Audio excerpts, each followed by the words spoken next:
कार्यक्रम के सह प्रायोजक हैं SPMIT GT road Kaushambi, city office Vinayak tower MG मार्ग इलाहाबाद। AK 401 सुरक्षा धान बीज लगाइए, BPH और ब्लास्ट से सुरक्षा पाइए।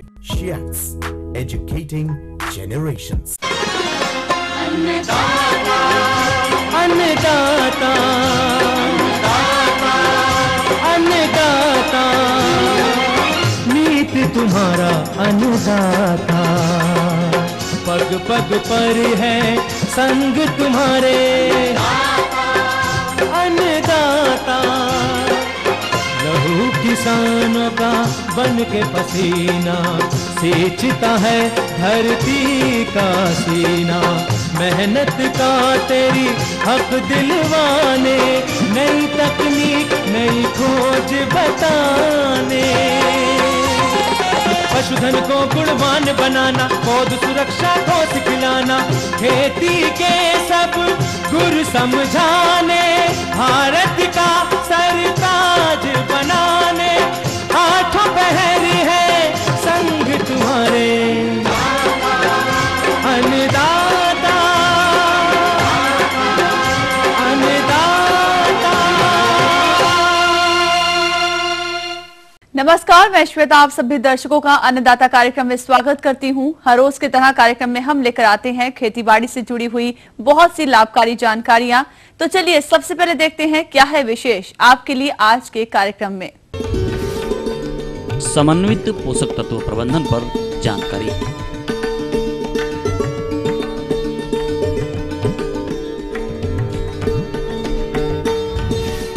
आम के बागान में कीट नियंत्रण पर तकनीकी जानकारी।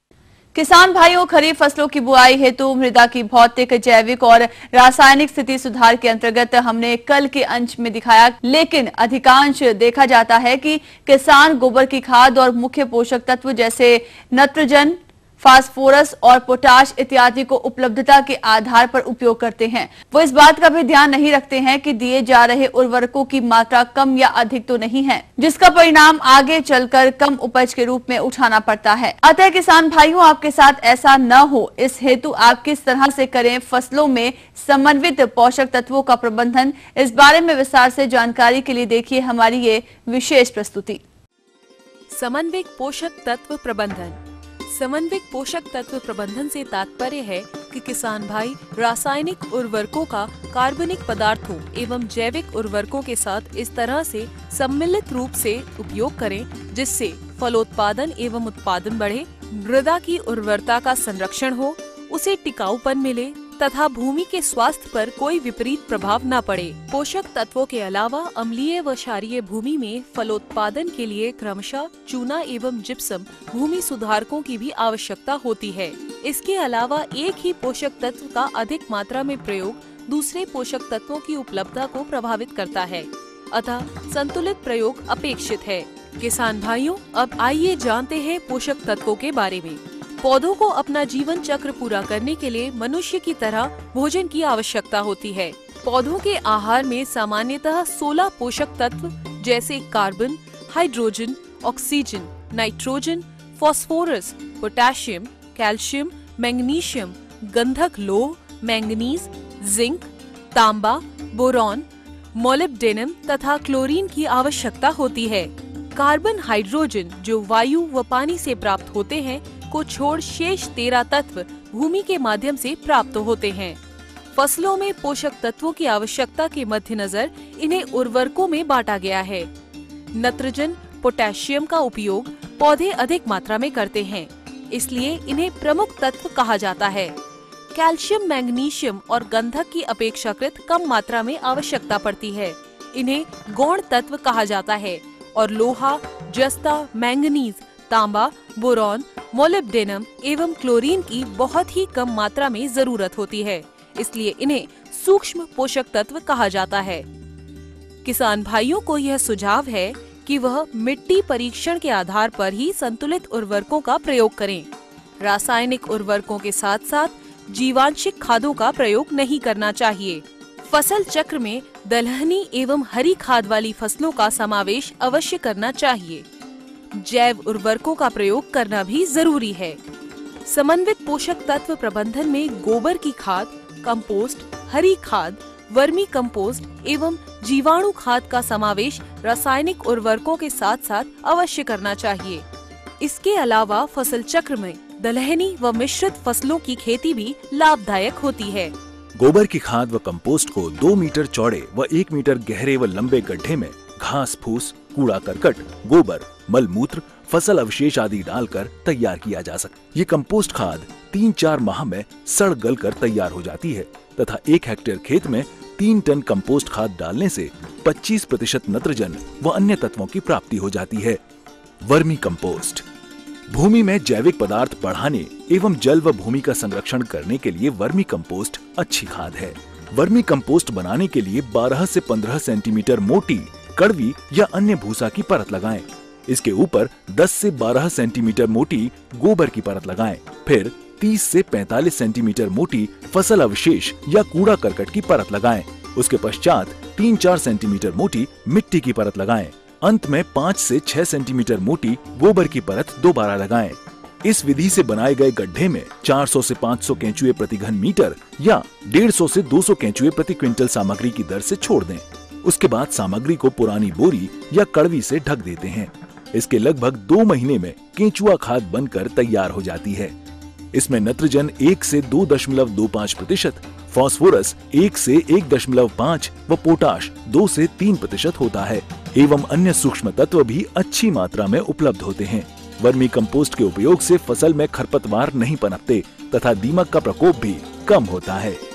किसान भाइयों, अब यदि बात करें हरी खाद की, तो हरी खाद में ढैंचा, सनई या अन्य दलहनी फसलों की बुआई कर 40-45 दिन की फसल होने की अवस्था पर हैरो चलाकर मिट्टी में दबा देते हैं एवं पाटा लगा देते हैं।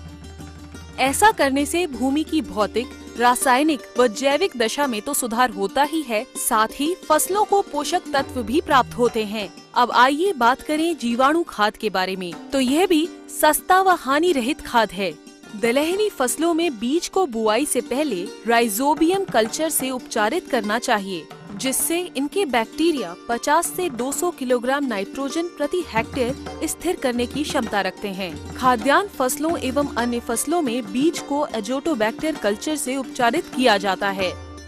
अब यदि बात करें फसल चक्र के बारे में, तो कृषि उत्पादन को स्थिर बनाने हेतु फसल चक्र अपनाना बेहद ही जरूरी है।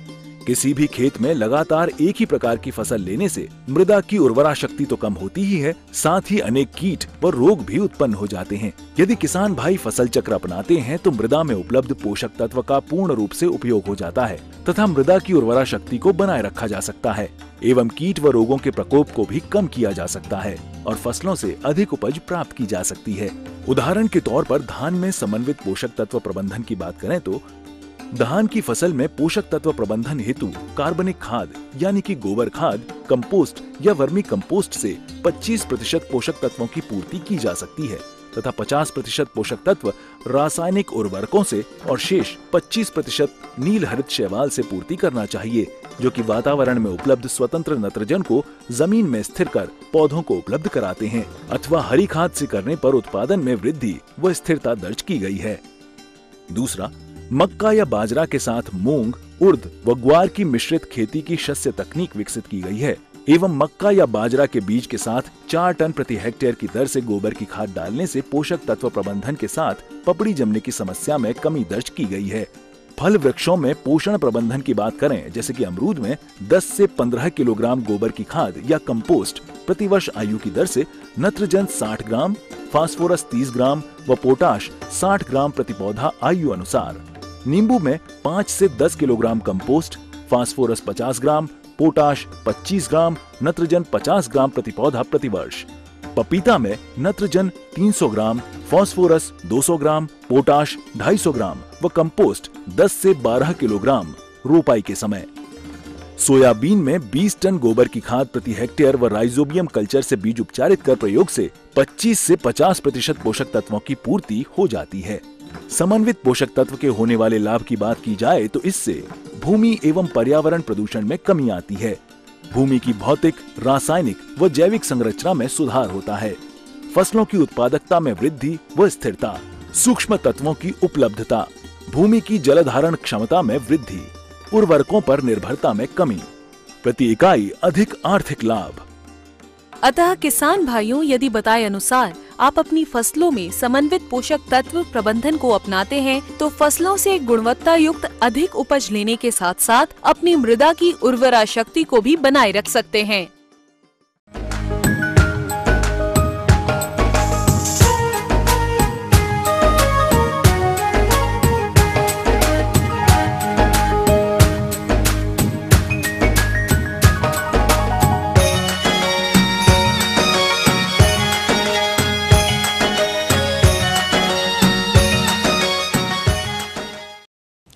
किसान भाइयों, आम के बागों में फल लगे हैं और वातावरण में आए परिवर्तन के कारण पिछले दिनों आम के फल बहुत अधिक नुकसान हुआ है। लेकिन जो फल भी बचे हैं उनका अच्छी तरीके से प्रबंधन करके फलों का गुणवत्ता युक्त अधिक उत्पादन किया जा सकता है। लेकिन यदि हानिकारक कीट फुदका फल मक्खी का प्रकोप हो गया है तो आपके बाग से आम का उत्पादन काफी गिर जाएगा। इसलिए इन हानिकारक कीटों के बचाव के लिए आम के बाग में कौन कौन से नियंत्रण उपाय अपनाने चाहिए, इसकी जानकारी दे रहे हैं गोविंद बल्लभ पंत, कृषि एवं प्रौद्योगिकी विश्वविद्यालय पंतनगर की विषय विशेषज्ञ डॉक्टर पूनम श्रीवास्तव।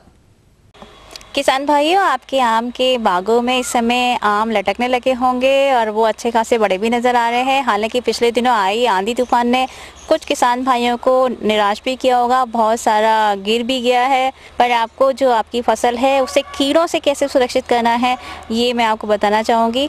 आप लोगों ने फुदके के लिए समय रहते शायद 2 छिड़काव अभी तक कर लिए होंगे और जिन्होंने नहीं किए हैं हो सकता है उनके यहाँ पर आम की फसल इस बार कम रहे। जिनके यहाँ फल इस समय लगे हुए हैं वो थोड़ा सा आप इस समय नोटिस करें। 2 छिड़काव काफ़ी थे, लेकिन एक तीसरा छिड़काव भी ज़रूरत के हिसाब से इस्तेमाल किया जा सकता है, क्योंकि अगर आम का फुदका वहाँ दिख रहा है तो वो फल की जो टहनी है उससे रस चूसेगा और रस चूसने से वो टहनी कमज़ोर हो जाएगी और कमज़ोर होने के बाद फल हल्की सी हवा के झटके से नीचे गिर सकता है। तो आपको ध्यान देना है कि आप हर जो टहनी है या पत्तियां हैं उस पर ज़रा सा चेक करें। आप देखें कि फुदके की संख्या कितनी है।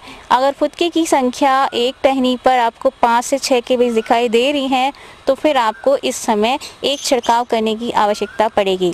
और छिड़काव आप कर सकते हैं जिस भी दवा का छिड़काव आपने पहले ना किया हो। फाइनोसेट जो बहुत ही अच्छा कीटनाशी माना जा रहा है, अगर वो आप इस्तेमाल करना चाहते हैं तो उसकी दर है 2 मिलीलीटर प्रति लीटर पानी में आप घोल बना के उसका आप छिड़काव कर सकते हैं। अगर पेड़ की आयु 10 से 20 के बीच में है तो लगभग 10 लीटर पानी की ज़रूरत पड़ेगी, तो उसी के हिसाब से आप इसमें घोल बना लीजिएगा। तो आपका जो आम का फल है वो फुदके के प्रभाव से सुरक्षित रहेगा। दूसरा जो कीड़ा इस समय आपको नज़र आ रहा होगा, कड़ी कीट, वो इस समय धीरे धीरे पेड़ से उतरकर नीचे जाने वाला है। तो इस समय जब वो नीचे जा रहा है तो इस समय खाना पीना वो बंद कर देता है। तो इस समय आपको उससे घबराने की ज़रूरत नहीं है। लेकिन अगर दिख भी रहा है जिनके यहाँ पर, तो भी ये दवाएँ आप अगर इस्तेमाल करते हैं जो मैंने फुदके के लिए बताई है वो काफ़ी रहेंगी। एक चीज़ और, जिनके यहाँ पे थोड़ी देर से विकसित होने वाली प्रजातियाँ हैं और जहाँ पर लोग आमों को पूरे पकने तक की अवस्था के लिए छोड़ देते हैं, उनको एक काम जरूर कर लेना है कि इस समय आपको अपने बागों में मिथाइल यूजेनॉल नाम की जो बोतल है, बोतल वाला जो प्रपंच है, उसे बनाकर पेड़ों के बीच में टांग सकते हैं।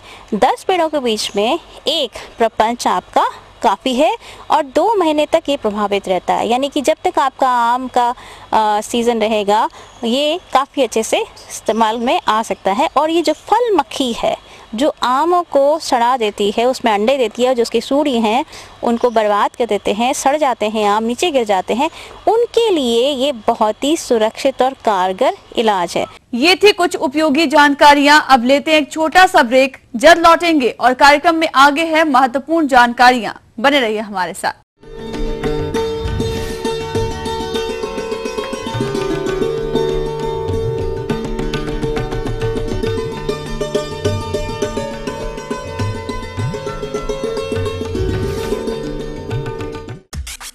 यहाँ दिल ही नहीं दिमाग भी लगाना पड़ता है। सिर्फ ताकत ही नहीं हिम्मत भी जरूरी।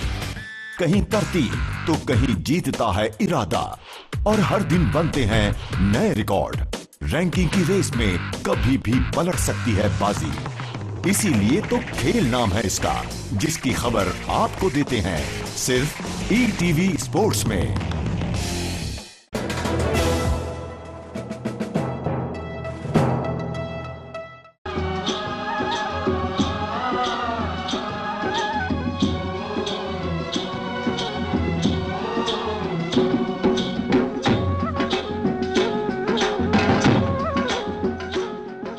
ब्रेक के बाद एक बार फिर से आप सभी दर्शकों का अन्नदाता कार्यक्रम में स्वागत है। बढ़ते हैं अगली प्रस्तुति की ओर।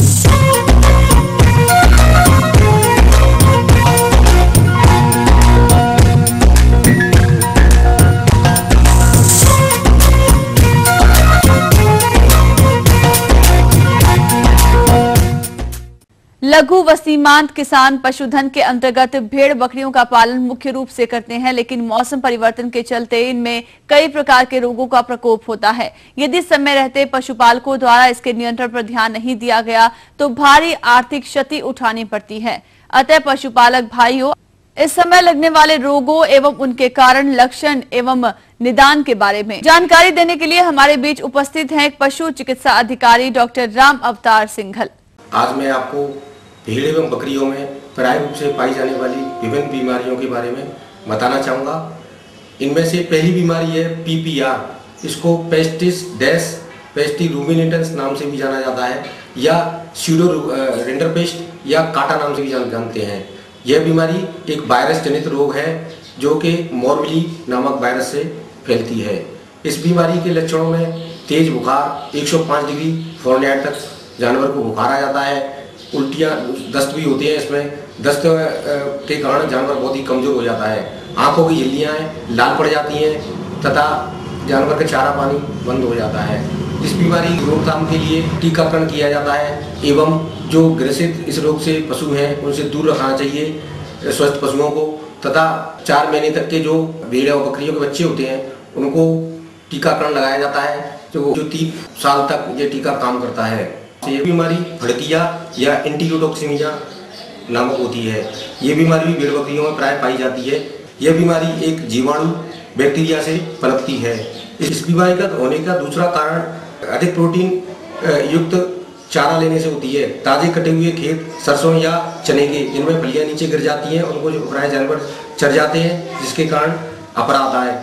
तथा इसके रोग के लक्षण प्राय जानवर नीचे की तरफ जमीन को सूखकर चलता है, तथा दूसरा फड़कने लगता है, जानवर फड़कने लगता है, उछल कूद करने लगता है, पेट में दर्द की शिकायत महसूस होती है तथा आपरा चढ़ाता है।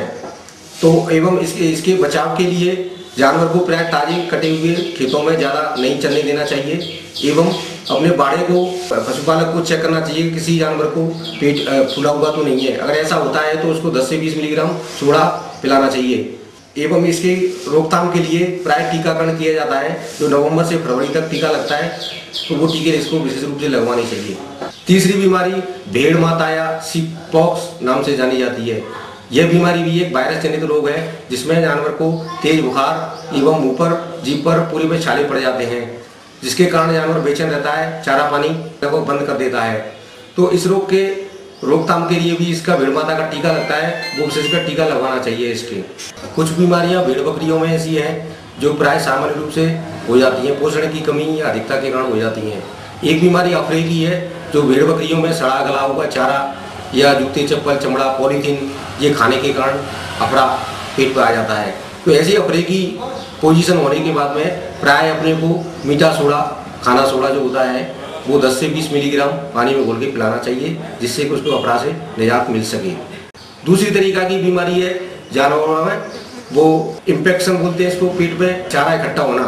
ये प्राय गर्मी के मौसम में हम देखते हैं ज़्यादा चारा जब जानवर को खिला देते हैं तो उसके कारण पेट फूल जाता है, वो चारा उसमें पच नहीं पाता है और पेट में इकट्ठा हो जाता है। तो गर्मी के मौसम में प्राय कम मात्रा में जानवर को चारा देना चाहिए और चारे की संख्या अपने को 2 या 3 बार 4 बार अपन दे सकते हैं, इस तरह से देना चाहिए। एक बीमारी गर्मी के मौसम में लू का प्रकोप ज़्यादा अधिकाधिक रहता है, तो इसलिए जब भी भेड़ या बकरियों को अपन जंगल में चराने को ले जाएं तो तेज धूप या लू चल रही हो उस दौरान अपन यह कोशिश करें कि कोई ठंडे पेड़ के नीचे बिठा दें, जिससे कि क्या लू के प्रकोप से बच सकें। तथा बरसात के ऋतु के समय में भेड़ बकरियां कहीं गंदे तालाब में पानी वानी नाले या तालाब में पानी पीती हैं, तो उसके कारण भी बैक्टीरिया पेट में चले जाते हैं। कुछ प्रोटोजोआ इस तरह के होते हैं जो तालाबों में मिलते हैं, वो भी जानवर के पेट में क्रमिक चले जाते हैं और जानवर में कई तरह की बीमारियां पैदा करते हैं। तो कृमिनाशक दवाएं ये अपने को हर 3 महीने में अपने पशु को देनी चाहिए, जिससे कि वो पेट के कीड़े हैं वो समाप्त हो सके। गर्मियों के मौसम में जानवरों की सुरक्षा के लिए अगर उनको चराने ले जाते हैं तो प्राय बबूल की पत्तियां, नीम की पत्तियां इस तरह की हमें चारा के रूप में खिलाना चाहिए। अगर हम पशु को घर पे रख रहे हैं, भेड़ बकरियों को घर पे रख रहे हैं, तो उनके लिए दाना दलिया है या चने का दलिया है, इस तरह की चीज़ें विशेष रूप से देनी चाहिए।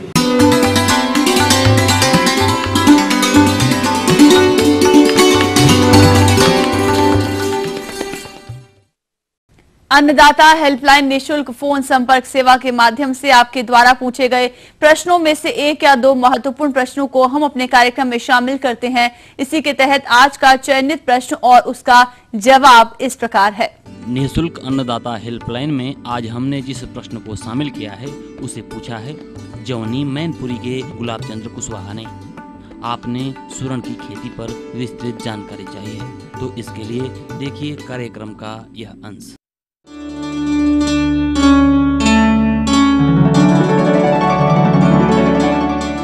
सूरन, जिसे ओल और जिमीकंद नाम से भी जाना जाता है, जिनके अनेक औषधीय गुण होने के कारण आयुर्वेदिक औषधियों में उपयोग किया जाता है। यह बवासीर, पेचिस तिल्ली की सूजन, रक्त विकार नाशक, दमा, वमन, फेफड़े की सूजन आदि में औषधि बनाने में बहुत उपयोगी सिद्ध हुआ है तथा इसका उपयोग सब्जी एवं अचार अन्य रूपों में होने लगा है। पहले इसकी लोकल देशी प्रजातियों में कैल्शियम ऑक्सलेट की मात्रा अधिक होती है, जिसके कारण गले में जलन होती है। इस कारण इसका उपयोग बहुत कम होता था, परंतु आज के समय में इसकी नई प्रजातियां विकसित हो चुकी हैं, जिसमें कैल्शियम ऑक्सलेट की मात्रा बहुत कम होती है, जिससे गले में जलन नहीं होती है। फलस्वरूप दिन प्रतिदिन इसकी मांग बढ़ने लगी है, जिससे इसकी खेती करने वाले किसान काफी लाभ कमा रहे हैं। अतः आप भी सूरन की वैज्ञानिक खेती करना चाहते हैं। इसकी किस्में मुख्यतः कंद के गुणों के आधार पर इसे 2 वर्गों में विभक्त किया जा सकता है। प्रथम वर्ग के घनकंद चिकने होते हैं और उनमें तीव्रता कम होती है, तथा दूसरे वर्ग के घनकंदों के गूदे का रंग सफेद हो हल्का गुलाबी होता है। इसकी तीव्रता कम होती है। गजेंद्रा, यह तीव्रता रहित किस्म है, क्योंकि इसमें कैल्शियम ऑक्सलेट की मात्रा कम होती है, जिसके कारण गले में जलन नहीं होती है और खाने में स्वादिष्ट लगता है। इसका बाजार भाव अच्छा होता है। कंद के गूदे का रंग गुलाबी होता है। संतरा गाची, इस किस्म के लिए पौधे बढ़वार अच्छी लेते हैं। इसके घनकंद थोड़े कड़वे होते हैं। इस किस्म के कंद खुरदरे और मक्खनी रंग के होते हैं। हैदराबादी और त्रिवेंद्रम किस्में यह अधिक उपज देती हैं और इनके कंद स्वाद में कम तीव्रता वाले होते हैं। आजाद सूरन, इस किस्म में तीव्रता नहीं होती है। इसकी खेती के लिए बलुई दोमट मिट्टी उपयुक्त रहती है तथा अच्छी जल निकास की व्यवस्था होनी चाहिए। खेती योग्य भूमि तैयार करने के लिए 2 जुताई मिट्टी पलटने वाले हल से और 3-4 जुताई देशी हल से अच्छी तरह करके मिट्टी को भुरभुरी, मुलायम और समतल कर लेना चाहिए। किसी भी फसल से अच्छी उपज पाने के लिए खाद एवं उर्वरक प्रबंधन सबसे महत्वपूर्ण कड़ी है। सूरन की खेती के लिए 8 से 10 टन गोबर की सड़ी खाद जुताई से पूर्व खेतों में मिलाकर जुताई करें। इसकी खेती के लिए 80 किलोग्राम नाइट्रोजन, 60 किलोग्राम फास्फोरस तथा 60 किलोग्राम पोटाश उर्वरक के रूप में डालना उपयुक्त है। कहीं कहीं उर्वरक की ज्यादा मात्रा भी दी जाती है। नाइट्रोजन और पोटाश की आधी मात्रा तथा फास्फोरस की पूरी मात्रा बुआई के पहले खेत की तैयारी के समय देनी चाहिए। नाइट्रोजन और पोटाश की बाकी बची मात्रा 75 दिनों के बाद निराई गुड़ाई और मिट्टी चढ़ाते समय देनी चाहिए। सही बीज अच्छी उपज का आधार होता है। सूरन का प्रवर्धन वानस्पतिक वृद्धि द्वारा किया जाता है, जिसके लिए पूर्व कंद या कंद को काट कर लगाया जाता है। 1 हेक्टेयर के लिए 80 से 100 क्विंटल कंद की आवश्यकता होती है। यह आकार में छोटे होने चाहिए तथा यह मेड़ों, पंक्तियों और चौरस क्यारियों में लगाएं। तथा कंदों का आकार 250 ग्राम से 500 तक होना चाहिए एवं कंद काटते समय ध्यान देना चाहिए प्रत्येक टुकड़े में कम से कम कलिका का कुछ भाग अवश्य रहे। जहां सिंचाई का अच्छा प्रबंध हो तो अच्छी उपज के लिए फसल की अगेती बुवाई मार्च से अप्रैल में करते हैं। साधारणतया सूरन की बुवाई जून माह तक करते हैं। बोने के पूर्व कंदों को उपचार करना चाहिए। इसके लिए इमिसान 5 ग्राम एवं स्टेप्टोसाइक्लिन 5 ग्राम प्रति लीटर पानी के घोल में कंद को 25 से 30 मिनट उपचारित कर छाया में सुखाने के बाद ही लगाएं। खेत तैयार करने के बाद सही विधि बुवाई करना चाहिए और सूरन के लिए गड्ढों बुवाई विधि से बुवाई करना उत्तम रहता है। इसके लिए 1 मीटर की दूरी पर 30 सेंटीमीटर लंबा, 30 सेंटीमीटर चौड़ा, 30 सेंटीमीटर गहरा आकार के गड्ढों को खोद लेना चाहिए और इन्हीं गड्ढों में घन कंदों की बुवाई की जाती है। गड्ढों में घन कंद बोने के उपरांत मिट्टी से ढक देते थे और पिरामिड के आकार में चारों ओर से घेरा बना देते हैं। गड्ढों के ऊपर घास फूस से ढक देने से मिट्टी में नमी बनी रहती है और अंकुरण अच्छा होता है। चूंकि इस फसल का अंकुरण देर से होता है, इसलिए पौधों के प्रारंभिक विकास की अवधि में अंतवर्ती फसलें जैसे भिंडी, बोड़ा, मूंग, कलाई, मक्का, खीरा, कद्दू आदि फसलें सफलता पूर्वक ली जा सकती है। अनुसंधान द्वारा ये पाया गया है कि इसकी खेती लीची एवं अन्य फलों के बागों में अंतवर्ती फसल के रूप में सफलता पूर्वक किया जा सकता है। जहाँ तक सिंचाई की बात है तो वर्षा ऋतु में सूरन की फसल के लिए सिंचाई की आवश्यकता नहीं पड़ती है। वर्षा न होने पर खेत सूखा दिखाई दे तो तुरंत सिंचाई करना चाहिए। बुवाई के 25 से 30 दिन के अंदर पौधे उग जाते हैं। इसकी निराई गुड़ाई 50 से 60 दिनों के बाद पहली तथा 80 से 90 दिनों के बाद दूसरी निकाई करें। निकाई के समय पौधे पर मिट्टी भी चढ़ाते। आप सूरन की खेती के सभी प्रबंधन सही प्रकार से कर लेते हैं तो सूरन के बुवाई के 7 से 8 महीने बाद कंद खुदाई के लिए तैयार हो जाते हैं तथा जब पत्तियां पीली पड़कर सूखने लगती हैं, तब कंदों को खुदाई कर अच्छी तरह से मिट्टी को सफाई कर उसे 2-3 दिन धूप में रखकर सुखा लें। कटे या चोटग्रस्त कंदों का स्वस्थ कंदों से अलग कर इसके बाद कंदों को किसी हवादार भंडार गृह में लकड़ी के मचान पर रखकर भंडारित करें। इस बार ओल को 5 से 6 माह तक आसानी से भंडारित किया जा सकता है। सूरन की वैज्ञानिक खेती करने पर इसका न्यूनतम उत्पादन 400 से 500 क्विंटल प्रति हेक्टेयर होता है। यदि उपरोक्त बातों को ध्यान में रखकर ओल की खेती की जाए तो इससे प्रति हेक्टेयर रुपए 1,25,000 तक शुद्ध लाभ प्राप्त किया जा सकता है।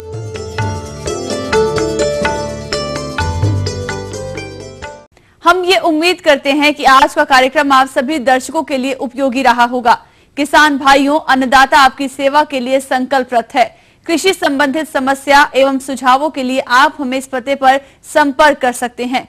प्रोड्यूसर अन्नदाता, ETV Uttar Pradesh Uttarakhand, Ramoji film city Hyderabad 501512। साथ ही आप हमें ईमेल भी कर सकते हैं। हमारा ईमेल आईडी है annadata.up@etv.co.in। इसके अलावा आप हमें निःशुल्क हेल्पलाइन नंबर 1800-425-4085 पर शाम 5 से 6 बजे के बीच संपर्क कर सकते हैं। अब आइए देखते हैं कल दिखाए जाने वाले कार्यक्रम की मुख्य झलकियां।